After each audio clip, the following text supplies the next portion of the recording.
I am that I am. Professor Adamus St. Germain, ASID. Now, some of you may think that ASID stands for American Society of Interior Designers. Do I look like an American, much less an interior designer? No, it stands for Angelic Society of Illuminated Designers. ASID, and today we're going to talk about life design. Beautiful design, my dear. Thank you. I am highly flattered. Beautiful, beautiful. I am in heaven. Here with Shambro. I am in heaven. Your costumes. Oh, I know some of you don't have them on, but great costume anyway. Your adornments today, they make my heart sing. I have my sword back. Thank you, dear. Yes. And Merry Oh, excellent. All is well in all of creation.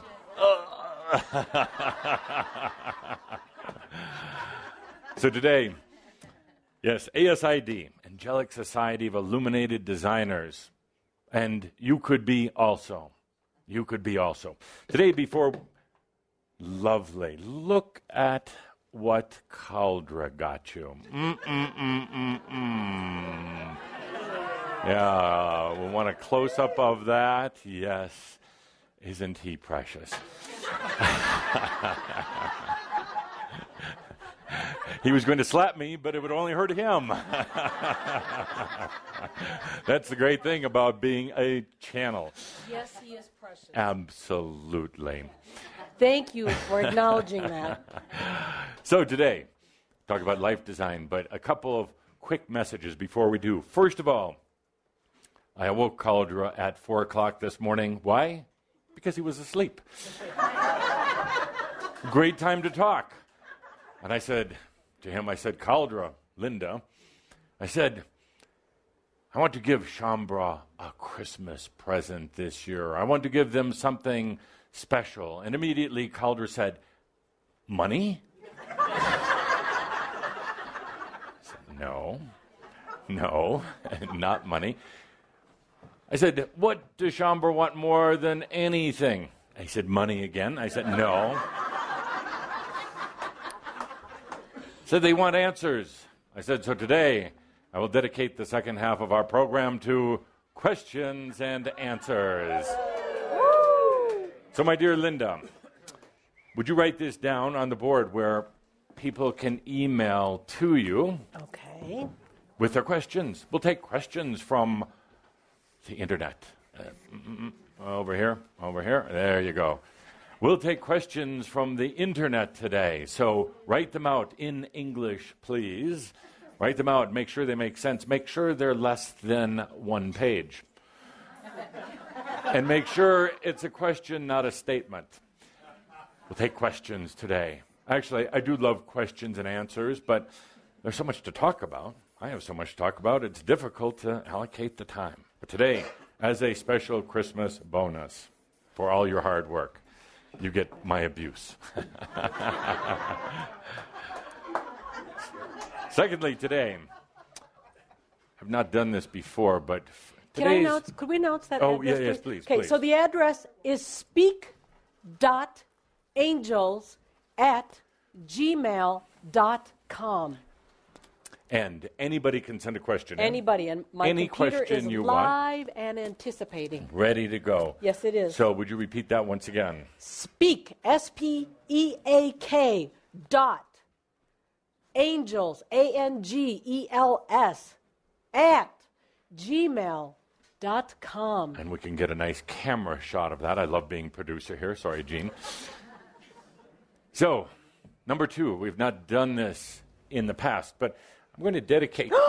Lovely. Oh, no. It tipped over on the Sedona Journal. Oh, no. Well, that's too... I noticed there's a lot of prominent channelers on here. Let's see, Cauldre. Where's your picture? There's Lee Carroll, Steve Rother, Pepper Lewis, but Cauldre, Your picture is not on there. Oh. I wonder why not. I don't see any articles Bad boy Chandler. from you in here. Perhaps, Bad boy, perhaps, bad somebody doesn't like Adamas. They don't want bad boys. So,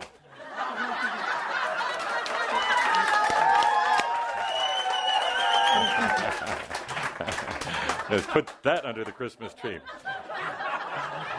And it was a total accident knocking over this swill.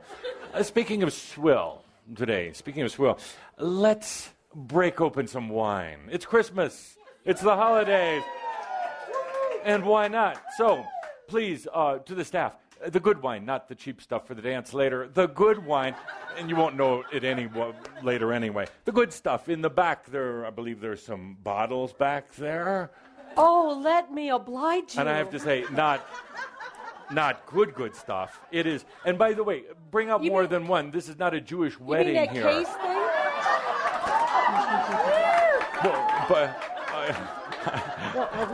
But I mean, look what happened to Jesus. He went to the wedding. They just had one little bowl, and they ran out quickly. He had to take water and do a little transformation. We are Shambro. We have plenty of wine for today. Yes, so break it out. The glasses, the wine. And sorry, it's not French wine, but it will do.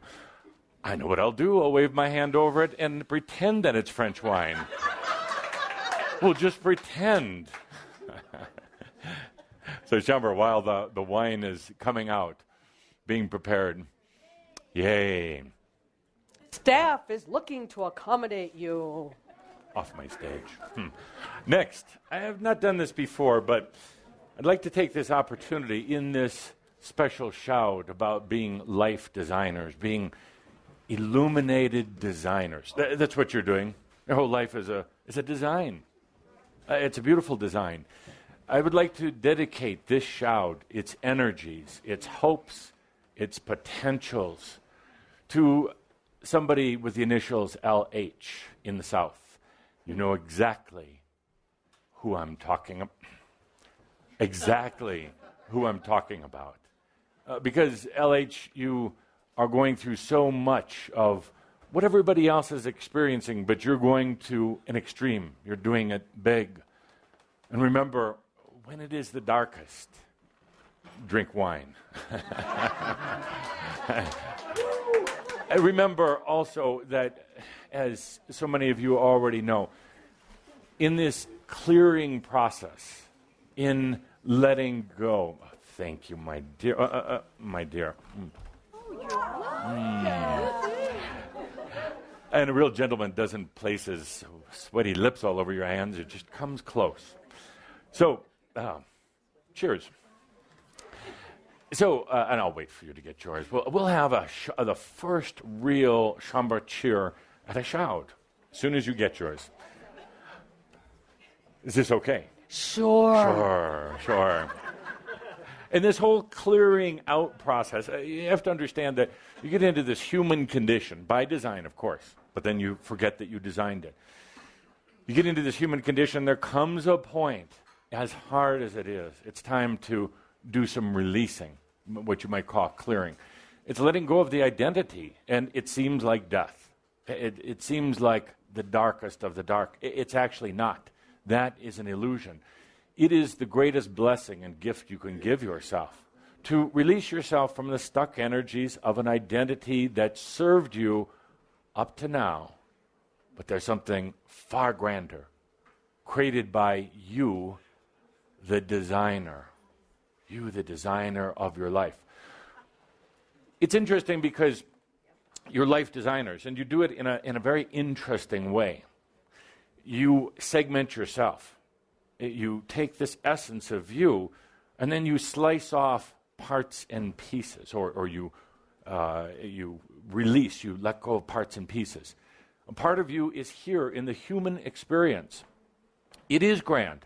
If you forget about things like death, or things about forgetting why you're here. If you could eliminate those, you could really dance to this life experience. But you placed, as a designer, you placed these things there, this thing called death, this thing called illness, poverty or lack in there. as part of this whole life design. Now you're pissed at yourself about it, but it's been embedded there after many, many, many lifetimes and experiences. So you're in that process of releasing, or maybe it's not really releasing. Maybe it's actually accepting. Isn't it the same? Isn't the total acceptance a release of what you thought the design should look like, of what the life that design kind of took on its own, and now you're bringing that design back. You've been brilliant in putting this veil together that keeps you from absolutely remembering, but the veil is an illusion. It's thin, thin, thin. As Andro will say, it's a half a breath away. But are you willing to take that half a breath? Are you willing to really be so bold and courageous? Because everything will change when you do. The humans have sewn into the fabric of their creation this thing about resisting change. This thing is saying, I just want to do human a little better, but are you really willing to change? It gets down to, as we talked about in Frankfurt, in Dreamwalker Life, it gets down to everything, relationships, jobs, sense of your identity, not self-worth, but identity. Even your health, everything. Are you really willing to go beyond that identity? The identity will not go out of existence. It will just take on a different reality anchor in your life, in your design. We're going to talk about reality anchors today. So your life design has been brilliant in so many different ways. You like to think that you have this thing called a soul.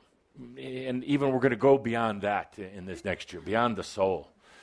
Absolutely, because it was one of the steps or stepping stones. But what you have that maybe you've been calling your soul is your wisdom. Your wisdom. Your wisdom is right here. Right here. It's right here and even... Are those genuine Egyptian souls? What are those things? Colorado Egyptian. So, where was I, David? I get so confused. Oh, yeah. So you create this, you created even this thing called a soul. It's part of the life design to segment it. It's really just your wisdom. Your wisdom. Wisdom is the result of the distillation of your experiences. Squeezing out the best of the best. Not focusing on the drama and trauma and the negative of your experiences, but like taking an orange and squeezing the juice out of it. Squeezing the wisdom. And that's what a soul is. And it never really was up there. Stop that. It never really... Oh, there's somebody up there. Come out. Oh. So there never really was a soul.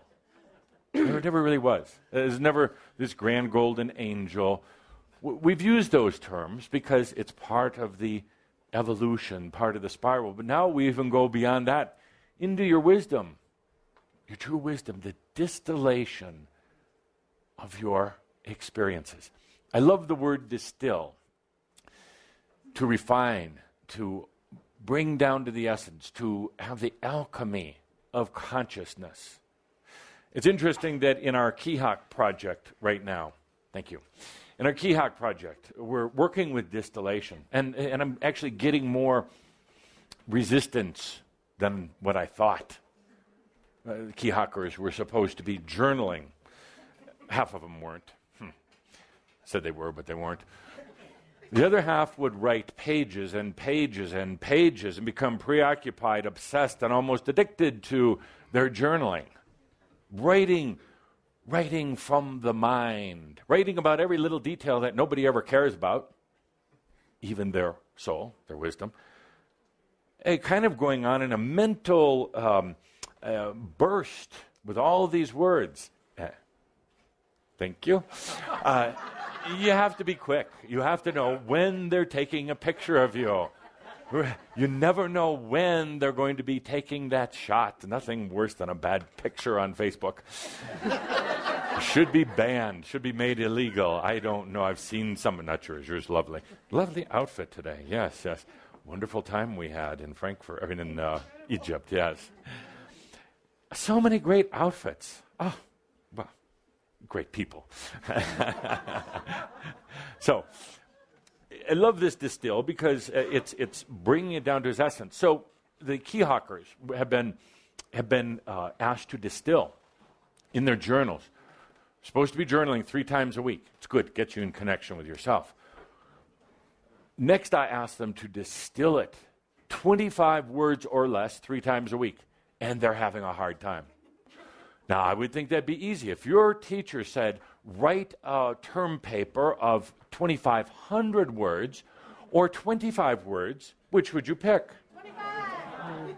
Most would think, but yet they're having a hard time writing about themselves in a distilled process, but I'm asking them to do that. Sorry, key hawkers.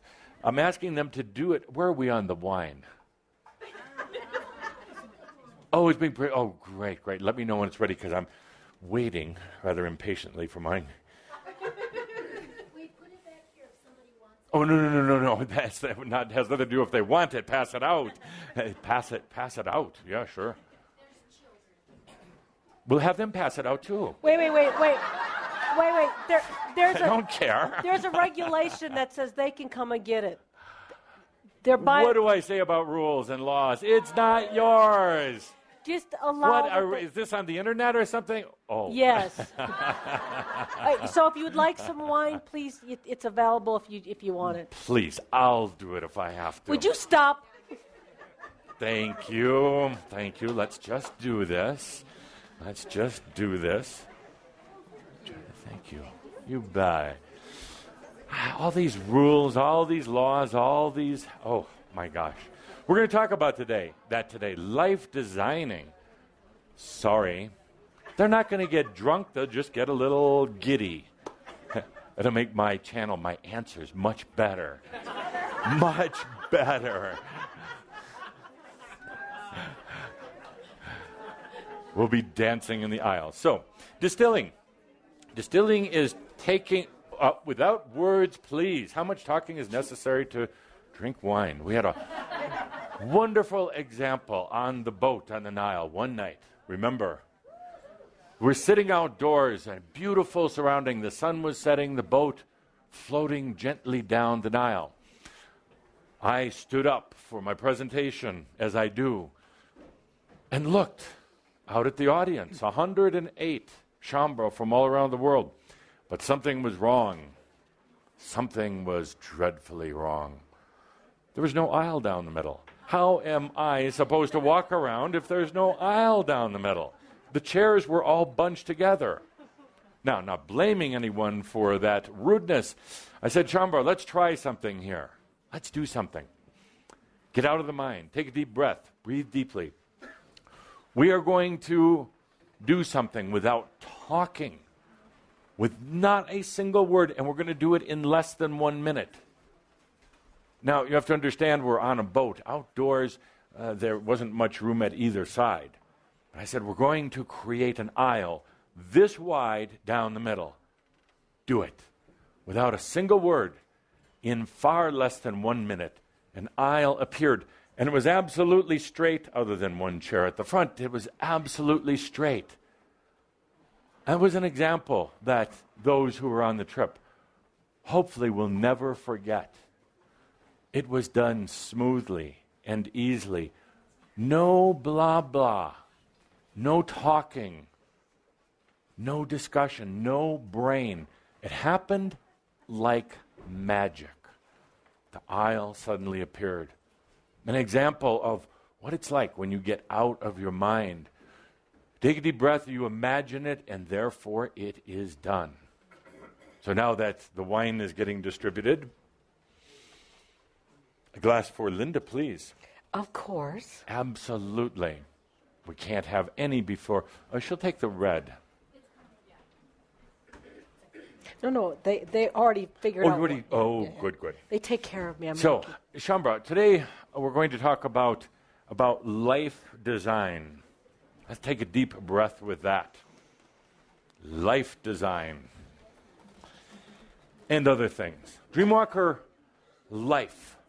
Dreamwalker Life in Frankfurt. It was truly an experience. It was one of those new energy experiences. When you're at a loss for words, how to describe things, just say new energy. We do.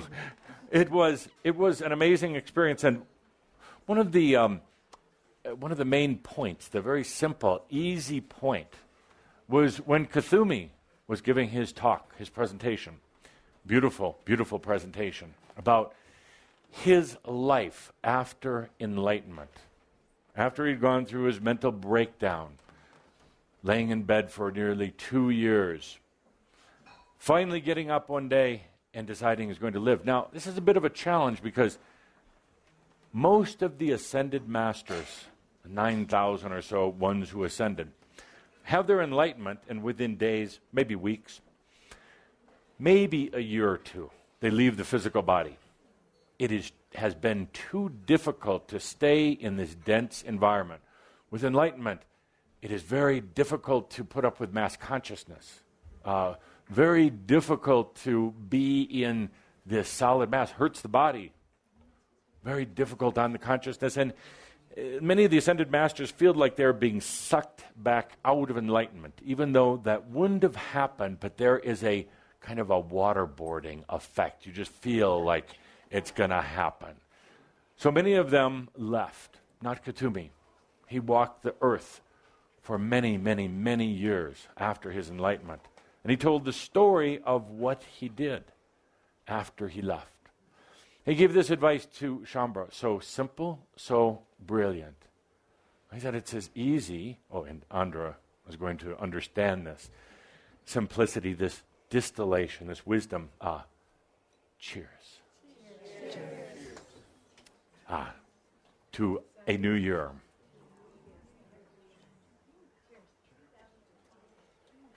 (2012). Oh boy. So he said it's very simple. Distilling it down to the essence, he said it is simple for any of you saying, yes, I am enlightened. Not I want to be enlightened, not I'm going to be enlightened, not someday, maybe, I have to study for it. I am enlightened. That's it. That's it. You can quit now. I am enlightened. Because the moment you say it, it starts happening. The moment you feel it, it starts attracting those energies. Suddenly, as you feel it, yes, I am enlightened, you start to believe it. You start to live it. Everybody else believes it. You just walk out on the street and start telling people, Edith, yes, I am enlightened. But you say it in that kind of voice. Yes, I am enlightened, kind of nonchalant. Yes, I'm enlightened, like, aren't you? And they believe it, Edith. They believe it. And suddenly they're in awe. And they want to know, how did you do it? You take a deep breath. Facebook, that's enlightenment. You say to them, Edith, you say, I chose it. What else happens after that doesn't matter. Whether they end up, thank you, whether they end up in the Crimson Circle, on their own, some other group dead on the new earth, it doesn't matter. But you say, I chose it. And then I backed away. I got the hell out of my way so the enlightenment could be with me. Rather than worrying about every little detail. Where should I go on the internet? What group should I belong to? What should I study? Doesn't matter. The moment you choose it, it becomes. It just starts happening. It just starts creating itself. Now, here's where you get into trouble, and here's our lesson in life designing. Adamas, ASID. I like that. I'd like that on my business card. Of course, I don't have a business card because they didn't give me one, but maybe now. Poor you. It's hard being me. So, here's part of this life design process. Your life design is absolutely brilliant. Saying, what? That's absolutely brilliant. How you've segmented yourself, partitioned yourself, forgotten part of yourself, and therefore experienced yourself. It's been absolutely brilliant. Brilliant. So brilliant that this thing that we call wisdom, the soul, the essence, is part of that life design with you. Working with you right now, even though you're going, I don't know. I haven't talked to my soul ever. Doesn't respond to my many, many requests and demands. I haven't won the lottery. I am getting a little bit older, so I don't understand this whole soul thing. Look at the life design, and you're actually in cahoots with it. You're part of it. But there are elements that reach beyond what your consciousness is aware of, and that is a good thing. Thank God, that's a good thing. If it was the human self, the limited awareness, human self, running everything, right now, you would be a 7-year-old with a lot of toys and the fastest bike in the neighborhood. You would have stopped right there. That would have been it. Because your human self, controlling everything, and said, that's it for a 7-year-old. Toys, Xbox, or whatever you call these things. No rules from the parents. Free run of the house. Parents actually serving you, waiting on you hand and foot, which is the way it is these days. Anyway, a fast bike better than anybody else's. Remember that? When you were about that age? That was it. That was the pinnacle. That was it. You didn't contemplate spiritual qualities. You didn't look at things like your life experience. You were very much in the moment, but very much in limited awareness. The good news is you have this life design plan going on with your wisdom. And your wisdom said, no, you're not going to have the fastest bike because it's not part of this beautiful plan. The life design that you are part of, you're not a puppet to it at all. You're a part of it. You're an active part. But that life design plan said, we're going to keep going. We're going to get into 3rd grade and 4th grade and graduate, go to college. We're going to do all these things. Why? Part of the experience. Part of the grand experience of life. Part of sensuality. Also, part of life, an important part of life. Because this life, as Tobias said, is like no other. This life is not just an extension of your past lives, not just another progression of your past lives. It is not. I said in Frankfurt, and some actually took offense to it. I said, your past lives are not you. They're not. They're not at all. Get over it. None of them are important. Half of them are fabricated. Half of them are machio crap. They really are. The other half, you just relate to the archetypical energies of Yeshua or Moses or Cleopatra or Mary Magdalene or whatever. They're real, but they're not real. In other words, they're an active part of this whole experience that you're having. But there's this thing that the human, the limited human does, says, I was Mary Magdalene, to try to give yourself some worth, I guess. Well, yes, you were part of Mary Magdalene, a little part, along with a lot of others, but you weren't Mary Magdalene. You're not Mary Magdalene. You're not your past lives. They're the cousins of your soul.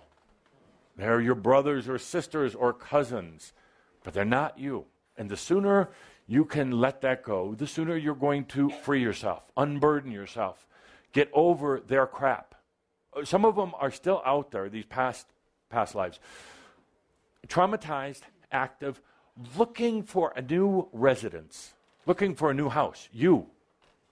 They haven't freed themselves, and the soul, in its brilliance, is allowing them to do that.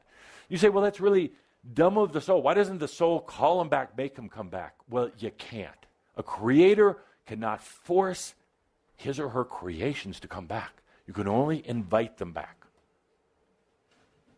So there's a lot of these past life aspects out there. Trauma, terrorized, walking the earth in kind of a night walk type of thing. But they're not you. That's the amazing thing. They are not you. They're another expression of your soul. So they're related. But take, for example, do you feel that you're just an extension of your cousins? No. You're totally different. You're unique. You're you. Up until this lifetime, there was a definite link between lifetimes. There was a type of progression. But then, in the brilliance of the life plan, the life design of the soul, it says, I'm going to create an expression of myself that's different. That's not just another lifetime. Why? Why? Well, because it got tired of doing the other life, so it just realized it needed something to set itself free. The soul, you realize that you are the standard for all those other past lives, for all the other humans, for yourself. You're the point of integration of yourself. You're the point of enlightenment for yourself, not those other lifetimes. Even if you were Buddha, not that lifetime, this lifetime right here. You are the point of integration. You are, as Tobias said years ago, the designated ascendee of yourself, of your soul. And in order to do so, your soul comes in here to join you. Your wisdom arrives. Your wisdom arrives. That's all it is. It's not this great, big, fluffy angel being. Sorry, Bonnie. It is your wisdom comes in from the other realms. And it's not even the other realms. It's just an imaginary block. But absorbs in to your body of consciousness. It arrives. And in doing so, something interesting happens. You become the standard for these other past lives of that soul. You become the example. You, by example, help set them free. Not that you're going to go around with a knife cutting their chains or their ropes that bind them, but your example will release those ropes. You release, you could say, some energy of your soul, your wisdom. You release yourself of that burden thinking you were your past lives, and in doing so, you integrate all of that energy, all of the consciousness. It is squished and distilled into wisdom, which arrives. Wisdom arrives for you. You are life designers, brilliant life designers. Brilliant. And how you put this together. You doubt yourself so often. And this next year, you're going to learn more than anything. Let go of that doubt. You're going to see how you are also ASID, illuminated designers of life. The difference is now, is you're able to open your eyes and start seeing this. You're able to get out of your head, which would have been very difficult to do 20 years ago. We're doing it now. You're doing it now, getting out of the mind, allowing it to happen. The difference is, you've gone through human hell. You've gone through the difficult stuff. Couldn't have got much more difficult. Correct? LH? Couldn't have got much more difficult.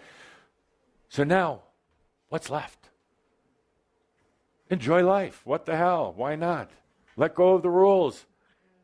Let go of all those things that would have bound you before. Brilliant life designers. Brilliant in putting yourself right here, right now, and there's nothing you need to do. That's the brilliant part. Nothing you need to do. No mantras, no chanting, no crystals, just go through every page here, just read that. None of that. None of that at all. No readings, no anything. You take a deep breath, you realize you are a life designer. You realize that this is all natural. All natural. We've talked about it many times. You're walking backwards through time to experience how you got enlightenment. And now you just take a deep breath and say, yes, I am enlightened. Yeah, you have to say it with a bit of an attitude, some acting. Yes, I am enlightened. Yeah. Yes, I'm enlightened. I'm enlightened. Yo. Yes, I'm enlightened. And suddenly, you say it with a smile and a laugh. Suddenly, it changes everything. The energy, the amount of wisdom that comes in, the reunion or the reconnection between the human self and the wisdom. And it comes in and says, wow, glad to hear you finally admit you're enlightened. You're no longer on the path. You're no longer striving for enlightenment.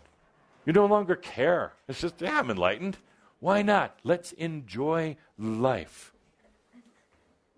Oh, I thought you were trying to fondle me. So Shambhara, a deep breath with that. And speaking of that, next lifetime. So we're talking about life designing here. Next lifetime, what's it going to be? Oh, I can feel you say, what do you mean next lifetime? This is it? Hey, no more next lifetime. I thought that's what the Crimson Circle was about. It was the exit door. Adios and farewell. Nice being here. Glad to be gone. Gaia, have fun down there with all the rest of them. I'm out of here. Really? Really? You could make that choice. But I don't think this is what your wisdom is thinking. Well, your wisdom is not thinking, but feeling. I don't think it's what you're going to feel next year. Why? Because you're going to start to realize, next lifetime, when I say that, you go into, oh my God, being born again. What am I going to look like? How smart am I going to be? How much money am I going to have in my pocket? Am I going to have those same goddamn parents I've had for the last 5 lifetimes? Not them again. And the brothers and sisters, why do I keep coming back? Maybe they're coming back to you. Next lifetime. What if it's totally different? You can tell you are one that enjoys every day. And here's a hint. The Ascended Masters are coming back now. And they're coming back in physical body, but they're coming back different. What if you could come back in physical body by choice, choosing your parents, your situation, but not dumb human choices. Not, I'm going to win the bleep lottery choices. That's a dumb choice. That's the dumbest choice I ever heard from a human. I need to win the lottery. You're going to waste your energy, my energy, on wanting to win the lottery? That's stupid. Sorry for all of you who stopped at the gas station today on the way up and you're sorry. That is stupid. Why? You're wishing and hoping. You're in mass consciousness when you're playing the lottery. You're competing with everybody else who are all desperate schmucks trying to win. It's true. I'm sorry. They get so not all of you. 2 of you got offended when I said that.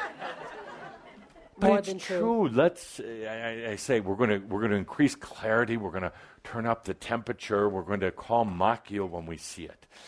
So where was it? Lottery, dumb. Your soul, your wisdom doesn't care. It actually is got a good design. It knows that you're going to self-destruct with $3 million. You are. You're going to self-destruct. You're just going to intensify any feeding that people are doing on you right now. You think they're feeding now? You haven't seen these octopuses put their arms around you until you've got $3 million. Then you're going to wonder if you know what to do with it. You're going to make the worst investments in the world. But fun for about a year. Just a couple more. Then you're going to make the worst investments because you're going to put your money in some scheme, now thinking that you're amazingly brilliant. I mean, you should be putting your investment where? In yourself, thank you. And that's the last place you put it. And then you're going to go buy some ridiculous things, but that's good, actually. Sports cars, a few other things like that. But because you really don't love yourself, then you're going to crash the sports car, and your house will burn down, and all this other stuff. And you're not going to have $3 million. You're going to be in debt, filing for bankruptcy, and you're going to be mad at who? Me. Absolutely. Me. And you're going to say, we go through this every night in your dreams. Every night we go through these arguments, let me call them discussions. You're going to be mad at me. You're going to say, why didn't you tell me? You're supposed to be a prophet. Do I look like a prophet?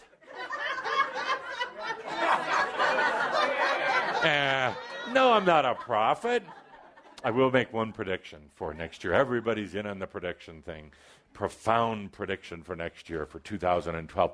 So much hype about this. By the way, so much hype about 2012. Reach in, get some of that energy, because there's a lot of it out there. It's chaos energy. It's wacko energy. But there's a lot of it. Breathe in, reach in, grab some of that, bring it into your life for something you want to do. Bring it in for you. Not to win the lottery, but just don't worry about the lottery. The energy's going to be there. Reach in and grab some, because there's a lot out there. Prediction for next year, 100% guaranteed to come true. Things are going to change. You don't need to read this. I'm holding the back. You don't need to read that or anything else or even anything I say. I'm picking on everybody. Things are going to change next year.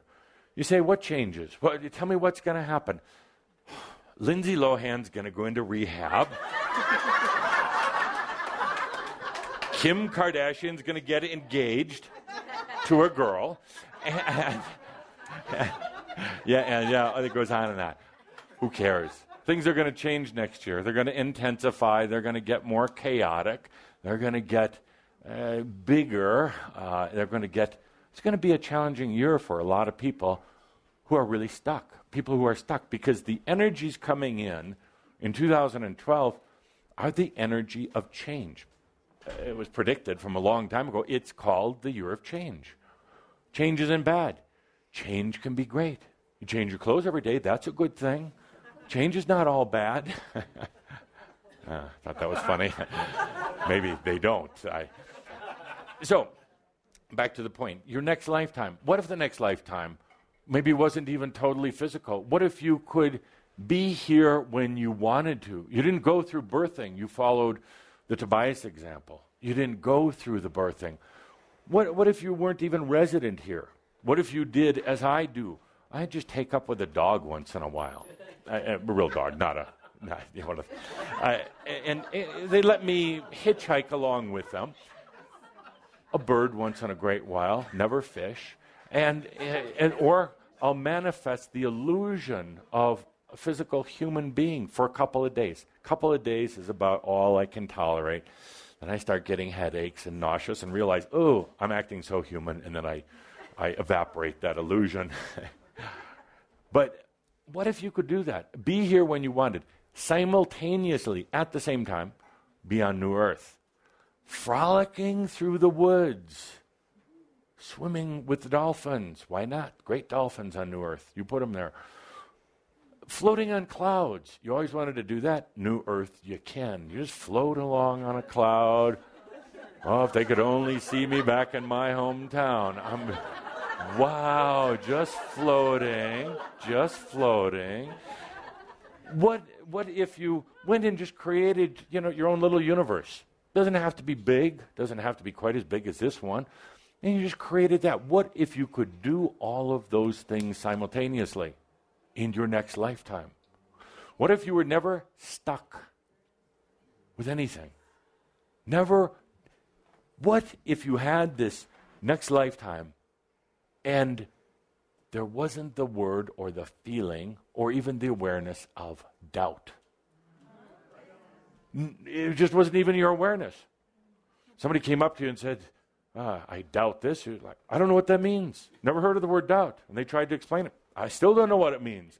Totally foreign to me. What if this is your next lifetime? Any way you want. Doesn't life here offer some amazing things? Aren't the good days really good? And the bad days really good? Yeah. Isn't it great to just touch another human or touch yourself? Take a walk in the woods. when we had one of our recent discussions with Shambra, said, well, what do you love to do? It was simply beautiful. Walk in the woods with my horse and my dog. Cook. That was a big one. I don't know what was with that group. They all wanted to cook. Did cooking turn you on? Mm-hmm. Mm-hmm. It should. It's sensual. It's sensual. First, you get to, every sensual experience, you get to smell it and see it and hear it. You get to then eat it. And then you get to eliminate it. What an experience of being a human. I say all of this, Shambra, because next year is going to be a year of changes. But welcome, absolutely welcome changes for you. For you. Perhaps not for a lot of others who are still wound up a little bit too tight, a little bit too mental, a little bit too much in a very old, restrictive energy, still trying to figure it out. And here you come along. Just say, yes, I'm enlightened. I'm enlightened because I chose it. So next year, amazing energies for you to breathe them in. Don't get caught in the drama. The headlines, the conspiracy. You're going to hear more conspiracy next year than ever. Everything's going to be a conspiracy. It all kind of is, but it's a dumb conspiracy. And I said before, the people at the head of governments, I'm sorry, but they're not bright enough to really carry out a good conspiracy to take over the world. First of all, why would you want to? Why would you want to? What do you get when you take over the world? It's bankrupt. There's a lot of disease. There's a lot of wars. And starving people, dumb people. There's a lot of that out there. So you're going to hear a lot of conspiracies. Oh, you're going to hear them about me? I love them. I love them. It's just energy. You're going to hear them about Shambra. Shambra, don't you know somebody right now, I know you're there, is watching and taking notes about this group and what they do. When they extract little pieces of what's said here, publish it on the internet, talk about all the secret things going on here. Hello, how secret can it be? Camera pans over there. When we're on the internet, when we're broadcasting, you didn't even have to have a big secret code to get in. We're here. So put down your pen. This isn't anything, back panning over the audience, anything but a group of very loving, very spiritual, and absolutely enlightened humans. Call that a conspiracy. I call it the grandest thing on earth. So, yes. Whew. I have 5 minutes for my next topic before we talk about, or before we take questions. Are we getting any questions? Oh, yeah. Are you getting any comments? No, just lots of questions. You just have to help me know, do you want real personal ones or do you want broader perspective ones? Because there's a lot to choose from. I like the personal ones. Those are good. It doesn't matter. Is there any email from joe@conspiracy.com? F you, Adamas. F you.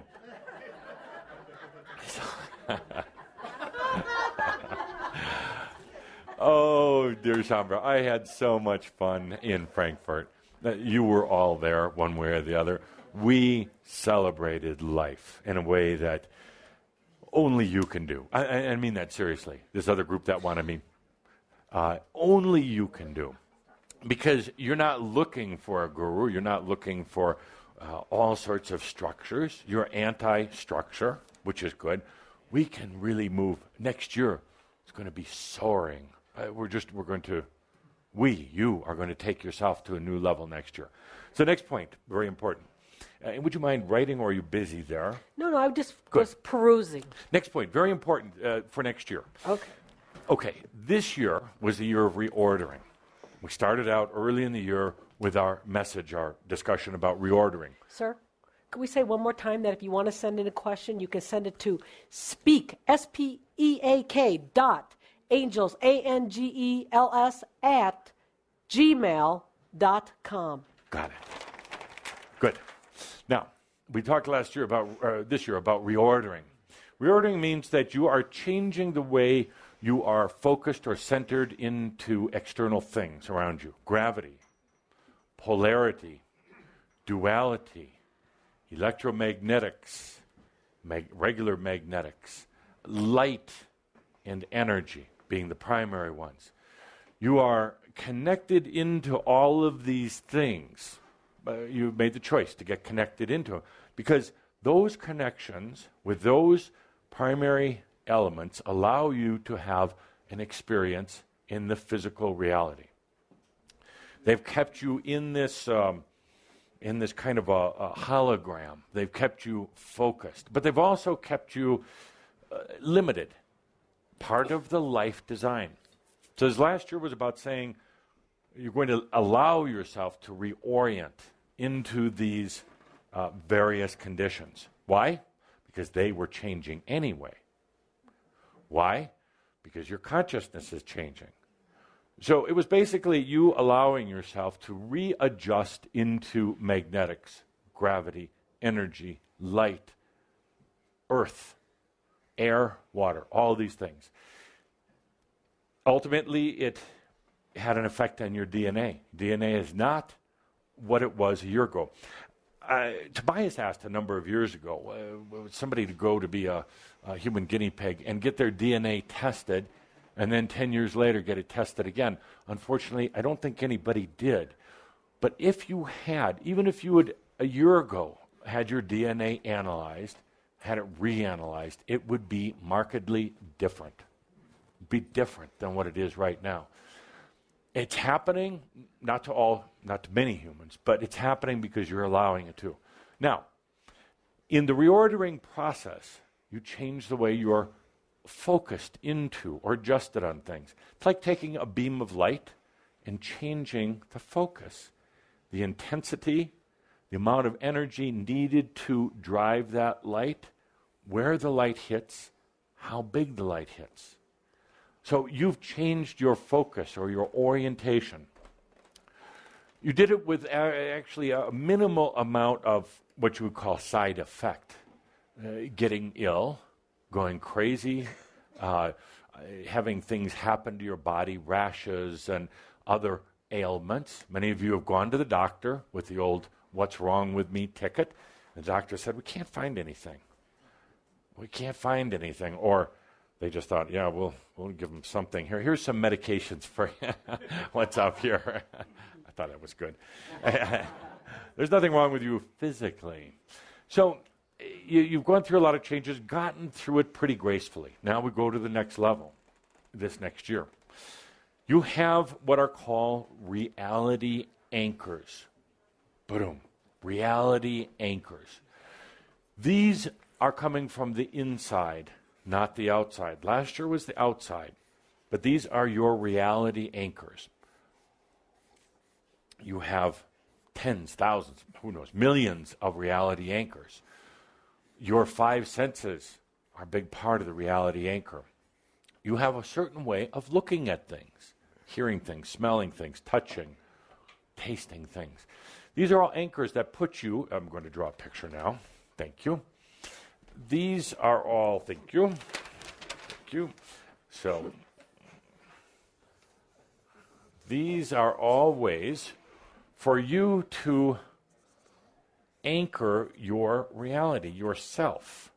It keeps you in what you would call a focus. It keeps you in a dimension.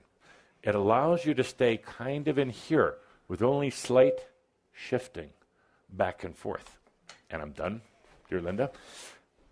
These reality anchors are the way your furniture is arranged in your room.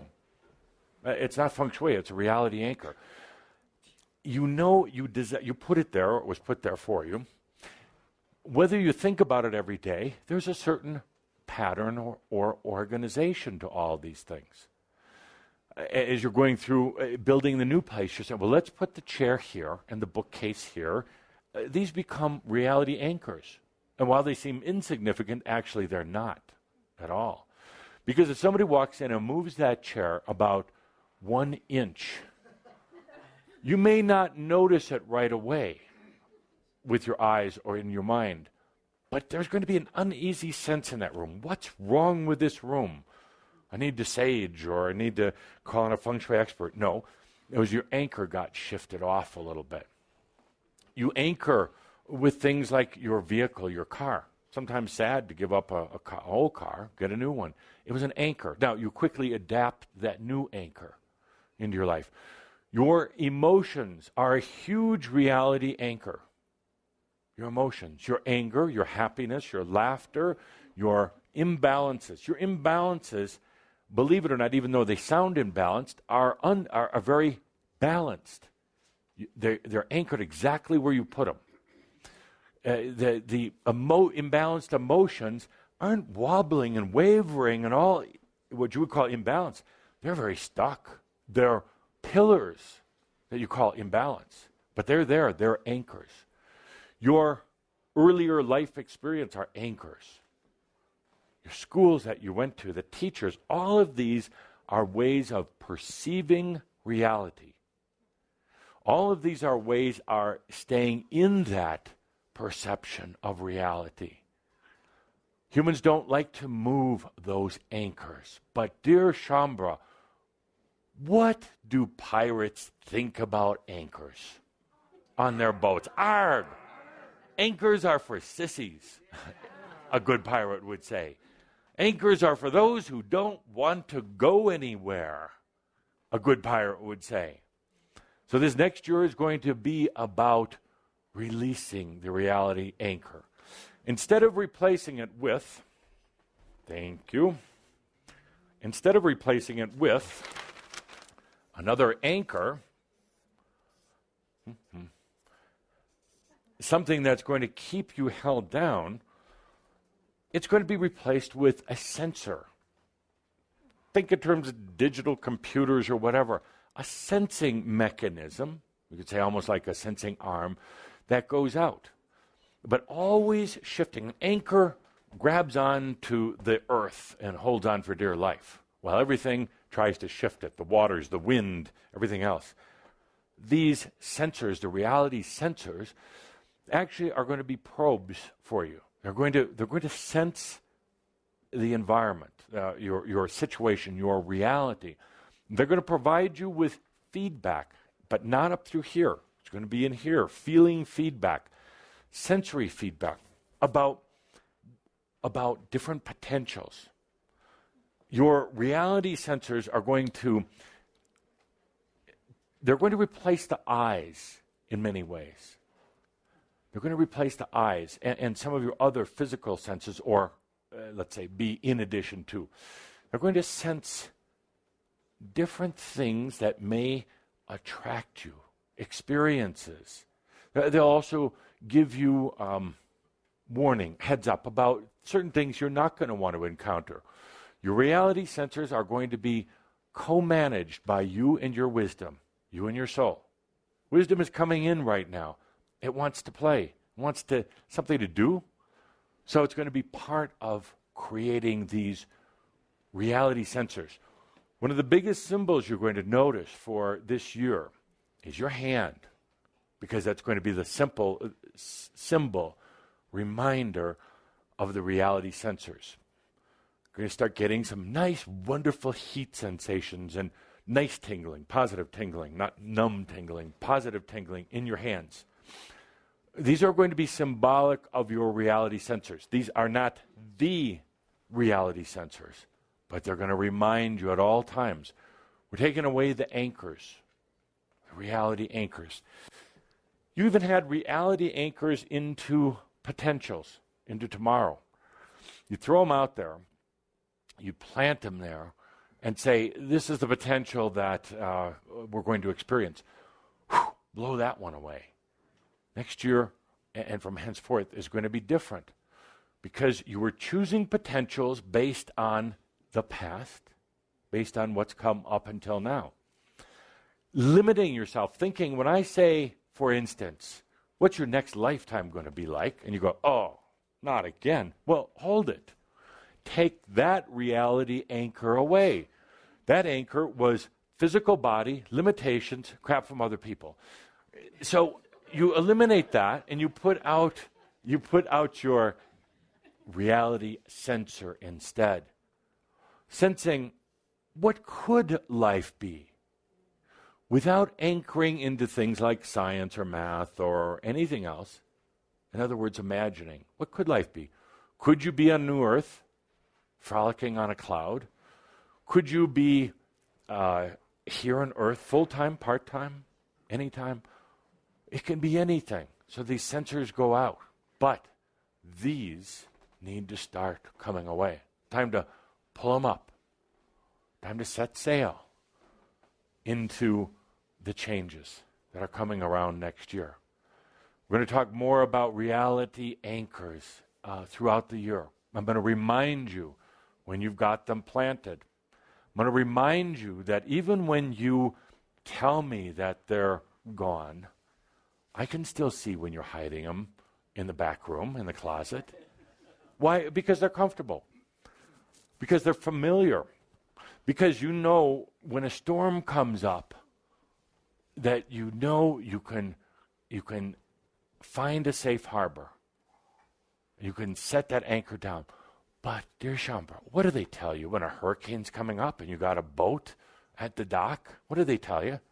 To throw a few more anchors out? No, to head into the storm. And that's where we're going to go next year, heading into the storm. Why not? Why not?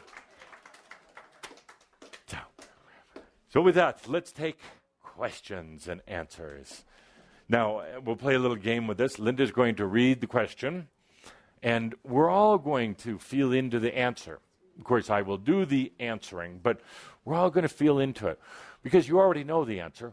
The person who sent the email is already going to know the answer. And by the way, yes, we will take a few from this group as well. But we want to acknowledge all the wonderful beings who are listening in online. I know sometimes you feel that you're out there on your own, but you're not. You're right here with us. So let go of your reality anchor that you're at your internet, on your computer. Come on and join us right here. Okay, most of these are very personal questions. What doesn't matter. Doesn't Just matter? At Okay. random doesn't matter. Okay. Doesn't matter. Okay, random. Yes. Question, what else do I need to do to finally heal and release the psoriasis I'm experiencing on my hands? I've eliminated many foods, which has helped, but never healed 100%. Why can't I release or get past this experience when I choose to? Sure. Good question, because you all have some psoriasis or something in your life, some little condition. Please talk to it. Talk to it. What is this condition trying to tell you? It will answer it. It will answer you. Generally, it's one of a number of things. It's a method for releasing some very toxic energy that's been built up in your body. And far better to have a little psoriasis in the hands rather than to have some very deadly terminal disease. True? True. So part of it is a way of releasing. Now, at a certain point, you do have to say, what is still releasing and why is this taking a long time? Why am I continuing to keep that slow process? Why not just release it all? Why not just say, yes, I'm enlightened? Psoriasis can't hang around too long with enlightenment. There's no place for it. The other thing is I just mentioned hands. So part of it also, for all of you, your hands are going to intensify. You're going to notice even changes in your fingernails, changes in whether they're warm. A lot of you have cold hands. Not you, sir. Warm hands. Warm hands. I just wanted to shake your hand. A lot of you have cold hands. They're going to warm up, and then you're going to be wondering why they're so warm. Is there something wrong with you? Do you need to go to a doctor? No. It's your reality sensor, the reminder of it at work, out there. So, but more than anything, when you have a rash, or a lot of you still have stomach issues, because just to keep it simple, a lot of you are still holding on to some SES issues in your life. In other words, you're letting people feed from you, and you're still playing the victim. Your stomach is telling you, the stomach is where this SES is, stomach is telling you, love yourself. Love yourself. You cannot battle the SES virus, but you can love yourself. And the stomach problems go away. There is no doctor, there's one doctor, maybe a few, There are very few doctors on the earth right now that know how to diagnose Shambra. Very few. Very few. And I hope this is an inspiration. Nay, it will be an inspiration for your show with Dr. Doug. Let's get down to, let's go past the medical. Let's talk about what's really going on. The way doctors diagnose things right now is mental. It's very limited. It's not wrong, it's limited. What you're going through right now is very different than anything that's been written in a medical textbook. So why not use this existing show? Could we have the door opened a little bit? You're generating a lot of heat in here. Very hot, perhaps over here for a moment back there. Oof. So what a great platform for truly, and I'll come on the show, even though Caldera says I'm not going to channel anymore on the air. That's Macchio. I'll come on the show. And we'll talk about how to diagnose Shambra. Is that fair? Are you talking about AstroDoc Yeah, on AwakeningZone.com the first Wednesday of the month? Yeah, why don't you tell everybody Hosted by Douglas Davies, Dr. Douglas Davies? Absolutely. Let's turn that, if you and AstroDoc agree. Let's get away from the medical. Let's talk about Shambra diagnosis. What's really going on? What's really going on? See, now that would provide such a service. So, psoriasis, take a deep breath. Why is it there? Why is it still irritating? What's it trying to tell you? And I don't want to tell you. I want you to take a look into what that condition is telling you. What does psoriasis do? What are the symptoms? Dry, itchy, irritating. So use that as the basis for addressing. There's something in your life that's being irritated. Something that's needs attention. It's dry. It needs breathing. Breathe into your hands, right? Good. Oh, it's freezing in here. Would you close those doors? I'm pretending I'm a human. No, keep that one back there open. So, next question. And then we'll take one from our studio audience. Our wonderful studio audience. Okay, now, the question has the name of somebody you're not supposed to say. In the last months, your friend, begins with an R, said that Romania, Hungary, Poland, and Paris will disappear from the world in less than 2 years. This channeler said that almost all of Europe will be entirely underwater at the end of 2012. How do you comment on that? You're telling us to have fun, and this other being channeled says we should build a bunker. You owe us the truth. Thank you. So, and there's going to be a lot more of those type of messages. They'll come and go. What about the photon belt? How many of you spent money preparing for the great photon belt about 12, 15 years ago? Calder, would you raise your hand?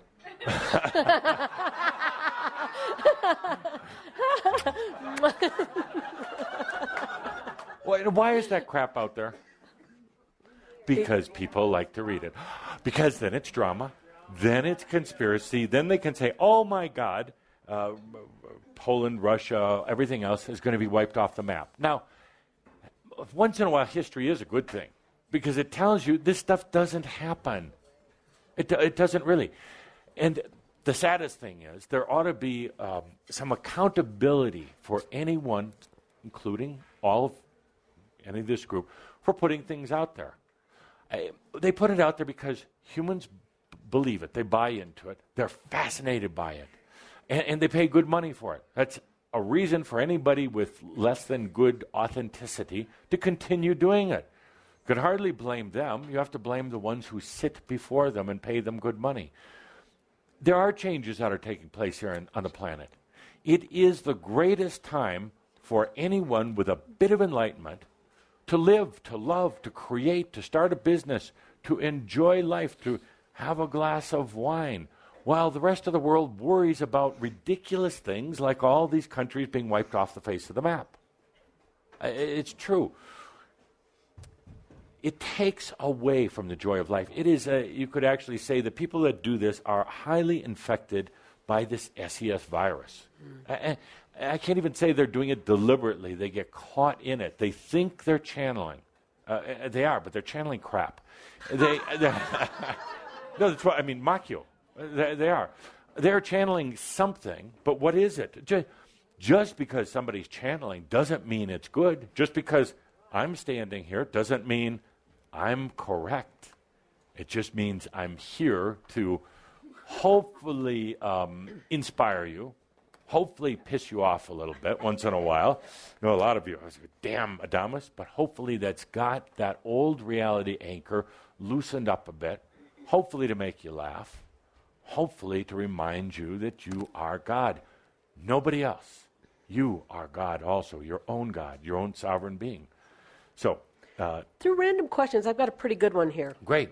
How do I know the difference between it's not yours Yes. and I did design it myself? Yes. That's a good question. It is a good question. That's a good question, and the answer is what you're choosing. What you're choosing, it doesn't matter any of those things. Come to a point where you realize that we're going to focus on conscious designing this year. A lot of it seems to happen unconscious, but it's really not. But what's happening is your wisdom is saying once in a while, remember, you're going to be stuck as a 7-year-old with the fastest bike. And your wisdom that's why it's wisdom, because it's wise. And it's saying, let's continue to move past that. So as the wisdom, I see it as kind of like this beautiful, golden, sweet, honey-like essence just dripping into your life. As it comes in, and it is coming in. It is here, actually. It's just for you to open your eyes to. As it does, you're going to realize that about, the number fluctuates, but I'm going to say about 90% of everything that you buy into about yourself is not yours. It's about other people, mass consciousness, aspects, past lives, and all the rest of that. It's not yours. About 10% is yours. It's what you're choosing. Even the thought that flashes through your head right now isn't yours until you actually choose it. Unfortunately, you're operating kind of on a default autopilot, but it must all be mine, so you're kind of default choosing all of it to be yours. We're going to be more discerning, more focused on it, saying, actually, those thoughts really aren't yours. Those crazy thoughts, they're not yours. Even if it came from your brain, they're not yours until you, the sovereign being, chooses it and says, I like that one. I like that feeling, that thought. That's mine. Then all this other craziness starts to go away because it's not getting attention or energy. It starts to leave. And then you become very aware that you're a conscious life designer. Very aware that you're a member of good standing in the ASID. So, good, thank you. Next.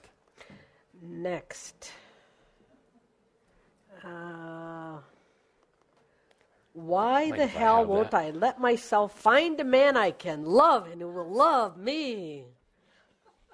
Love and much appreciation for what you do. I love you.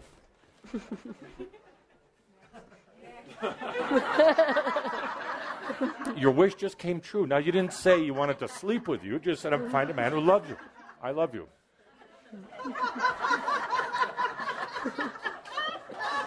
Easy. And stop sending in questions like that, Linda. What would you be willing? No, stop that. Oh, that was ugly. There's broccoli. It wasn't ugly. That would be Coldra's worst nightmare if we got a shot of that. Oh, he's away somewhere. Oh, good. I think he's in Australia. How did he get there?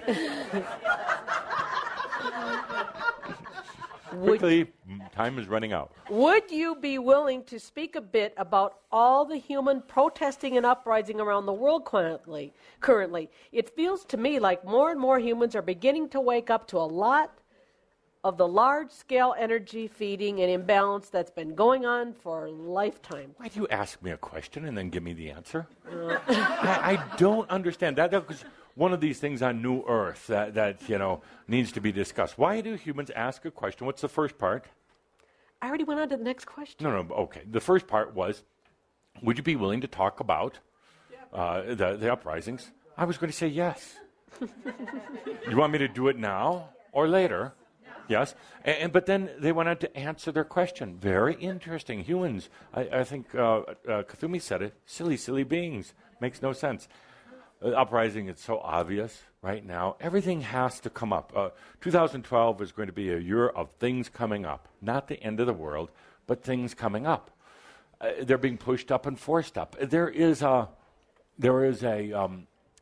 unrest around the world, and there should be the fall of any walls that suppress human angels, whether it's a church or a school, whether it's businesses, whether it's anything. Doesn't have to be violent. Actually, it can be done easier with what you would call love or compassion than with all this anger. But they're using some crude methods called media. That's all it is media. No, it's all. That wasn't funny. But that's all it is. It's only media. It's a manipulation of the media and the media manipulating them. But it's okay because it's pointing out some of the flaws in the old system, financial systems, government systems. It's interesting. You're going to read more and more of this kind of drama stuff in the papers of let's just say maybe a prominent sports coach that suddenly, with a great history, suddenly busted. The consciousness potential that was chosen by a wise group of humans is coming to Earth, and it will not tolerate this lying. It will not tolerate hidden agendas anymore. Now, what you're going to see, though, very interesting, stand behind the short wall. My favorite of the Tobias messages. Stand behind the short wall this year and watch what happens, because now you have these Occupy groups who start out with good intent. They're feeling the need for change. Things have to come up. And now what happens, assume that their pure intent is there. But suddenly, that SES, those other energies, the reptilians and all the rest of that, they come in and start using it. So actually within these Occupy movements, within themselves, if you would go spend some time with them, there are more rapes than in the general society right now. There is more stealing, there is more drugs, there is more abuse. They'll blame it on the police or bad parents or whatever they can, but it's really, let's say they start out with pure intent, but this energy moves in, and they're not aware enough or enlightened enough to know what's happening, and suddenly they're infected, and suddenly the very pure cause that they came forward for is getting infected, and then things get really ugly, and then there's violence. You can create a different potential, but only they can choose it. So, good. Thank you. Will I be in contact with more enlightened people this year? We're not making any more enlightened people this year. Sorry. That's our quota. That's our ratio for the year. So take what you can get. Do you want to be in contact with more enlightened people? Then choose it, and then it will happen. Then it will happen. Yes. Microphone, please.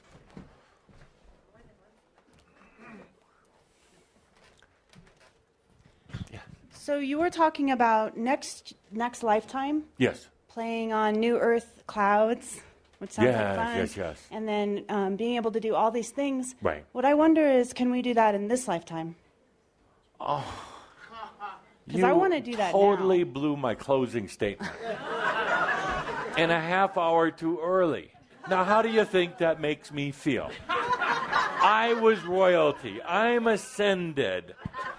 I'm kind of like well-known around the angelic circles. And you take my punchline? I'm enlightened. You're enlightened. Thank you. Thank you. Absolutely. We'll just walk back through time. We'll pretend it's 3 minutes to 5. and we'll just walk back, and I'll give my closing statement right now. So, how to throw a guy off.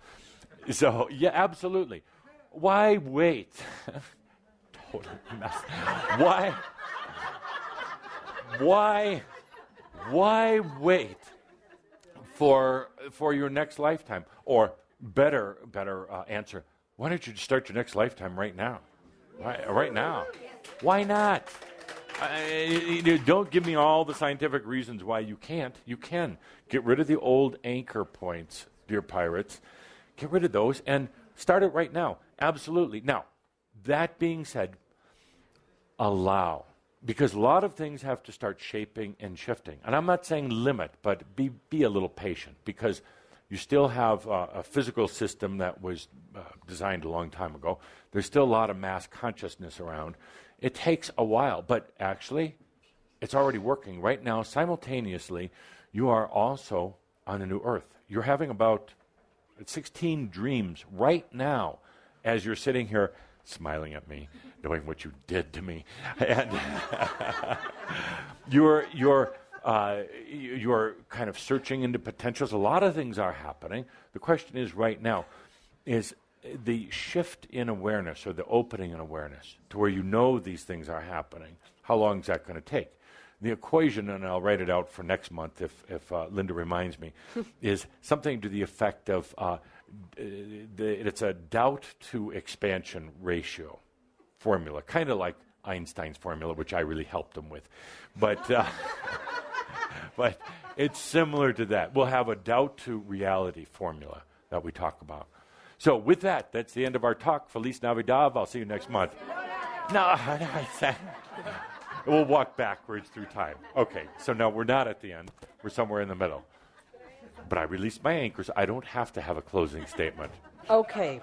Another question? Here and then back to Edith. Okay. Why, Adamus, don't you talk about UFOs? You said that you would talk about them in the past. Because I don't like them. Because it makes me nauseous, and then it's Cauldre that vomits, not me.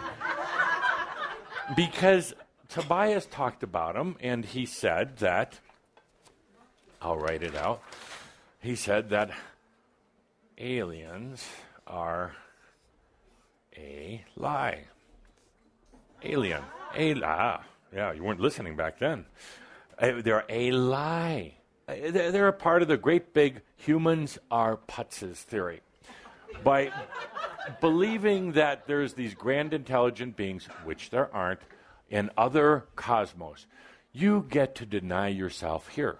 You get to think that somebody's going to come along and save you, or do anal probes, one of the two, or do an anal probe and then save you. It's a form of denial.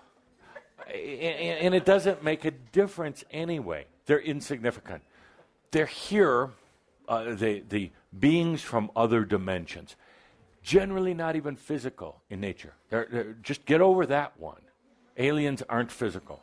They're kind of, they have a different type of essence, but they don't take on physical body. The ones that stray here by accident really hate it here. They hate it. And the stories get out to the rest of the universe, the rest of creation, about how awful Earth is. Because it's dense. And they're not used to dense bodies. Because it has an energetic gravity, not just physical Earth gravity, but a consciousness gravity that sucks people or beings, aliens, in. Sucks them in. They get sucked in here, then they forget that they're aliens. And they start thinking that they're humans. And then they get born after the parents, do the thing, and they get into a physical body, and now they're in the same boat that you're in, but they're in the back of the boat. They have to spend a lot of lifetimes, and then one day they have a car accident, they get knocked unconscious, and they wake up and go, I'm not supposed to be here. I'm an alien. I'm from someplace else. What the hell am I doing here? And then they start going to readers, and they start going to psychics and everything else, and the psychics now get caught in their whole drama of the alien races. Oh, by the way, does that sound like your story? It is. You're the aliens. You're the UFOs. You don't belong here. You got stuck. I'm having too much fun with you today. Calder's asking me to, what is he saying, temper down a little. But why? Why? Next question? No, I am not done with aliens. So there are some life forces that are very, very interested in Earth. They watch you from a distance. They're not stupid. They watch from a distance. They send probes in. So that's true? South Park was right? Yeah. That's a different type of probe. They do send energy, you could call them beams in, waves in. And sometimes you'll perceive these as little metal ships with lights that spin around. Most of the time they're not physical. But that's your anchor. You have to make it physical to try to understand it. So your eyes see it as this metal ship floating around. They got over metal ships a long time ago because it was a waste of good metal sending it here. So now they use these light, the kind of light probes. They're not more advanced. You could say technically, yeah, they have a few things that you don't have, but they're not more advanced. Actually, there is no place more advanced than Earth. If they were so advanced, they would have already come down and told you that you are God also. Now get over everything else. That's what they would have said. They said, what are you searching for? Start living it. They are interested in something you have that they don't. They're fascinated by it. They are intrigued by it. They want to manufacture it, package it, sell it to other planets maybe. And it's called love. Love. Love. Love was invented here, created here, and experienced here, right here on Earth. Love wasn't from another planet. Love wasn't even from God. God knew nothing about love until it occurred to you. Nothing. How could Spirit have known that? Spirit knew connection with you. Spirit didn't know what love was, and now does because of you, because of what you've experienced. And when you experienced it, you felt that surge within you, and you expanded yourself momentarily to be at the other dimensions and back home, and you said, I love you, dear God. Kind of like saying to yourself, I love me. God felt that, having never felt love before, never knowing what love was, being overwhelmed and saying, I love you also. Thank you for showing me what love is. These other life forces, these what you call highly advanced, intelligent life forces, do not know what love is. They want it. They're trying to analyze it. That's the sneaky thing about this love that you created. It's not in your blood. They analyze blood sometimes. It's not there. It's not in your brain, thank God. This love is not there. The love is not trapped in this organ called the heart or in your skin. You can't trap it or contain it, even by writing it in a song or in a book. Love is one of the only substances in all of creation that is undetectable. You can't analyze it, you can't measure it, you can't detect it. You can only experience it. So, aliens, UFOs, yeah, good. Now you know my feelings. It's the humans that count.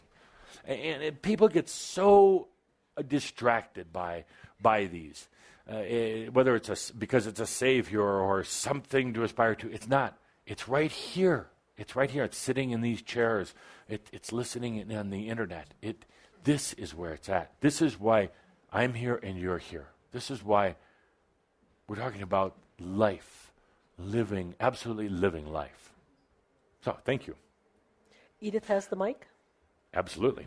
Well, we've been integrating for some time now, Yes. and you brought that up in this channel, and I just need a little clarification on Sure. the difference between the past lives that don't want to come back, the past lives that don't want to come back, Yes. and our in our aspects, integrated aspects What's the difference, and what have we been doing these last many years? Yes. When you consider the amount of particles that you had out there, fragments or essences out there, it was tremendous. It was for your soul, it was 1,000 more lifetimes. And then you take every human experience and all the fragments that has, millions and billions, some here on Earth, a lot of them here, some in the other realms. So here you are, integrating them, collecting them, not forcing them, but you, matter of fact, you're doing quite well at this. Integrating a lot of aspects.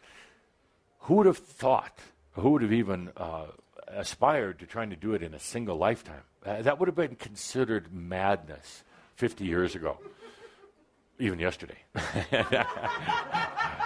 It would have been considered madness a while back because the energy worked different and consciousness was more rigid.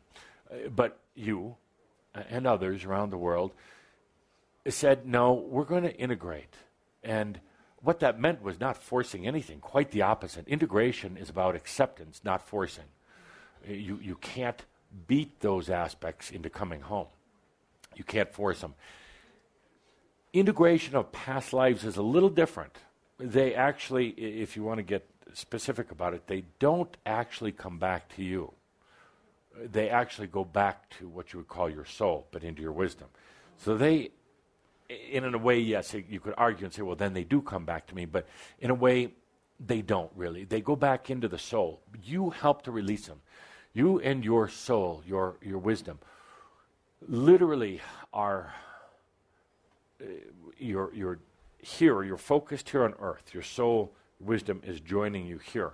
And when you do, you start taking dream walks into the soul's past lives. Now you recognize at some level, these aren't mine, so you don't get all tangled up into them. You start doing, and this is a much longer class, please don't think this is all there is in the subject, but you and your soul essence who are now here start going back in time, presenting yourself to those past life aspects of your soul. The nice thing is when you encounter these past lives, you don't get all caught up in saying, oh, that's me in a past life. It's like, oh, interesting. I'm behind the short wall. These are really my soul's, so I have a connection to them, but you don't get all caught up in them. And now you're walking back in a way, not literally, but you're kind of going backwards in time, having an encounter with a past life that may still be stuck or traumatized, or just enjoying its experience back then in that time period. And you come up to this past life aspect, and whether it's in a dream or for real, maybe in the guise of another person or in the guise of an apparition, like an angel-like being, and you present yourself to that aspect, and it recognizes you, and it breaks down in tears, for it can feel the love. It recognizes that it is not alone, and it recognizes that it is far grander than it thought it was. You're doing that from the now, you're going into the past, but in a way, it's not really just the past. It's occurring right now.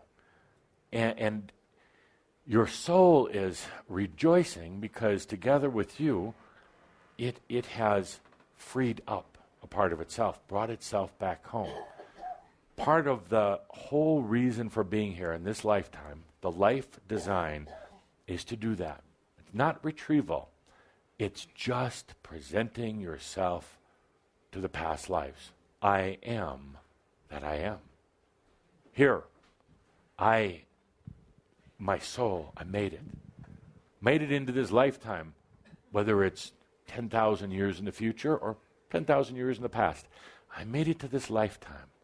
I am that I am.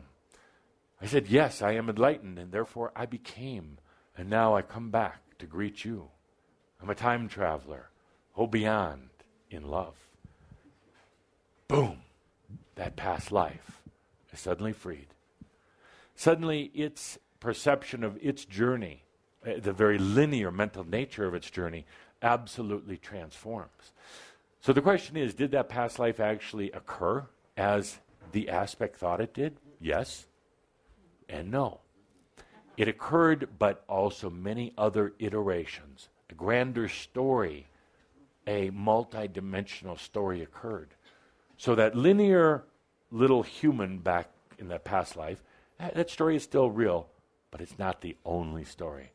When that past life is able to then say, what are my other stories?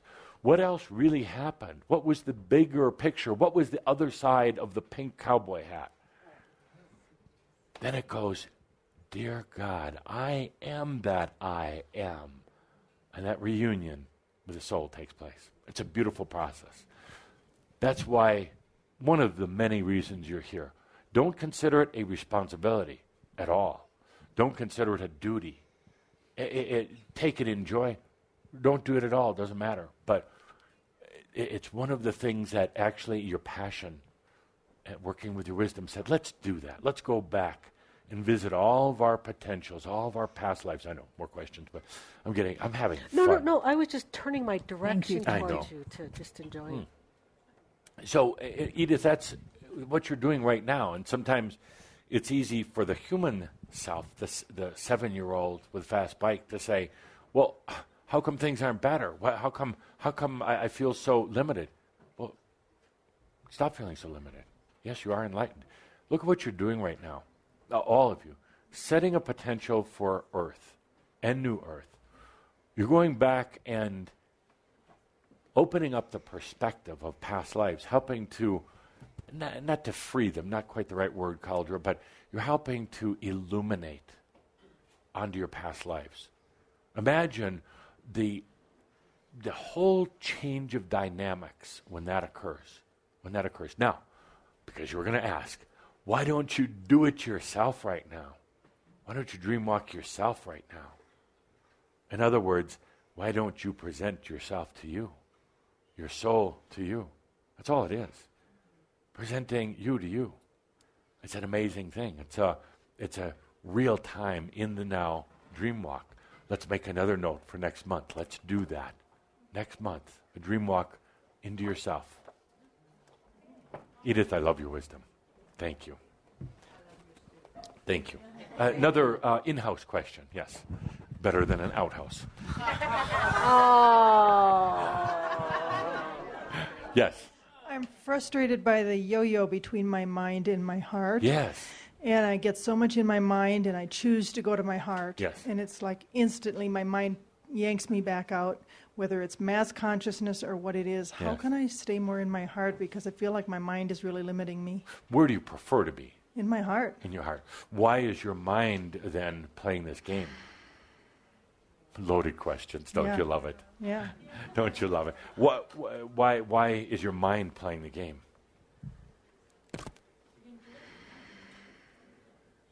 Yeah, all those I'm reasons. asking. I'm not because you're letting it. Okay. Part of you enjoys it. Part of you doesn't think that you can do any better. Your mind is actually part of that life design. And you're a designer yourself, so you understand the metaphor. Yes. The beauty of design. Even what one would perceive as faulty design isn't at all. It's just a great experience. So you've basically given permission to your mind, and that's exactly what it's doing. Your mind is not your enemy at all. But your mind has been programmed by you, by others. The mind has been programmed for debating, denying, doubting. Your mind has been given domain over your heart by you. It's not up to your heart to fight it. It's not a contest between your heart and your mind, because you're going to have a heart attack with a headache at the same time. And that'll be it. Then you'll have next lifetime, which is not so bad. They're pretty good. But why? Why not just do it right now? So you have to step in, my dear. You have to step in. But that's the real issue. You're not. And you would like to actually pretend it's like, oh, my poor mind. Well, unprogram your mind. Okay. Only you can. I can't. All right. I can't. I can add more programming into your mind. Really? Did you want a little programming? little extra I think we have some the bonus mind programming has enough this week. Programming, You can unprogram your mind. How do you do that? How do you? Just choose it. Thank you. You got your guy back there. Yeah. You choose it. You take a deep breath into it. You stop worrying about it. You stop wondering if you can do it. You say, yes, I'm enlightened. Geez, unprogram, boom, and then it happens. Then you live out the experience. You don't walk around, you don't walk out the door after you say, yes, I'm enlightened, and walk in front of a car to see if you really are. Because that's basically doubting. You just assume that you can walk in safety and peace anywhere. But you don't. That's one of the things humans do as well. They do. They say, I'm going to test it. I just said, yes, I'm enlightened. Now I'm going to take boiling water and pour it on my hand to see if I... But no, you're just doubting. You're not living. So this fight between the mind and the heart, you manage it. You manage it. Thank you. Yes. And it's not even about denying the mind or giving the heart the new big status. It's about you. It's about the I am. Yeah. It's just some breathing and my, you like to doubt I feel like sometimes. it's about accepting myself. Yeah, loving yourself. Yes. Yes. Do you take long walks? Not too much. Never. Well, Yeah, long walks, please. Yeah, okay. Long walks. You've got one of the most beautiful areas in the world to do it, but long walks get you out of your head. Or actually, I'll rephrase that. It expands the mind. And then the mind and the heart start dancing together. then is the foot that hurts just an excuse not to walk? Oh, yeah, absolutely.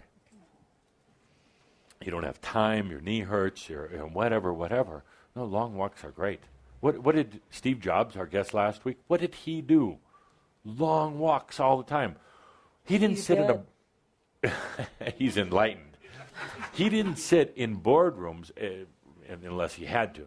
He would take executives from Fortune 500 companies out for long walks through neighborhoods in the woods, through the shopping mall. That was his way, walking. It does wonders, particularly in nature. 2 more questions. Okay, I'm going to summarize because I've been scanning the questions, Yes. and there are an incredible number of questions related to cancer. Right. And one in particular is, I'll read this one. We've made virtually no improvements in cancer survivability since Nixon declared war on it in 1971. In some cases, we've actually gone the other way. Would you say that this is one of the ways that we've chosen to provide ourselves with opportunities for ascension and enlightenment? Or without... Duh. Without directly endeavoring to cure those with cancer, how can Shaumbra increase the odds for those with cancer to awaken according to their schedule for doing so? And there are as many questions here about cancer for Shaumbra as there are for non-Shaumbra. Oh, good. Okay. So, Ann, would you mind answering? You're obviously experienced with it, and you have actually better insight than even I do. Cancer, why is it here? What purpose is it serving, and how should you deal with it? Well, I think she answered her own question there. Yeah, absolutely. Don't you love that? It is an experience that can be totally freeing, liberating you from some of your anchors, if you choose it to be. Yeah. So it's not a good experience, it's not a bad experience, it's an experience for liberation. And the worst thing is, what? You die. And you know, seriously, it's easier than being born. And you've done it a lot. And that identity of yours screams out and says, but I can't die. Well, you're going to anyway. But it's an anchor, the run from death. And once you accept that, you're going to die, which you've done over and over and over. And you finally got to the point, it's like, geez, all right, but I'll just live in the meantime. And so the purpose of cancer, energetically, what is cancer? Just out of balance. Out of balance, yeah. And I would go so far as to say it usually represents any anger or hatred, which is things being out of balance. So the research being done into cancer right now doesn't address the energetic issues. It's looking into the biological issues, the interplay between cells and enzymes and chemicals. But when they start looking into an energetic interplay, put a bunch of cancer cells together, activate them, and have them fight with each other. Because that's where they came from. Battle, fighting, anger. observe them. Observe how they interact with each other in their battle, in the little test tube. Feed them. So some will get strong, some will get weak. Some will transmute. Some will try to then recancerize the ones who transmute it. Watch the dynamics through a microscope, energetically, not biologically. You'll learn the answer. Now, the question is consciousness ready for the cancer cure? No, they're actually not. How many years? Any guess on? Just a good guess. Well, it's just a guess. I like the idea that when enough people let go of their fear and anger, that it will spread like wildfire through mass consciousness. Yes. And typically I'd say, and you were correct, about 20 years that cancer will still be prevalent. But it doesn't have to be anchored on that. It can change very, very quickly. Right now, if you trend it out, about 20 years. But it could change. It could change by Shambha recognizing where cancer comes from. And recognizing that you can't just call it bad. It does serve a purpose. It gets a lot of people thinking about their life before they die. Unlike battle happens pretty quick. Cancer, they have time to really contemplate the meaning of life. So it's serving a consciousness purpose to an extent. But that being said, aren't there better ways? Absolutely, absolutely. So for Shambha who are dealing with cancer, it tends to be energetically some old residue of anger and hate. And this is very simple. Don't think about it real much. What does it take to transcend cancer? Loving yourself. A choice and loving yourself. You can make a choice, but if you don't love yourself, that cancer is still going to be resident. By the way, every one of you here has cancer. Every one of you. Sorry. Every one of you have cancer cells in your body. They're potentials. It may not be activated, may never be activated.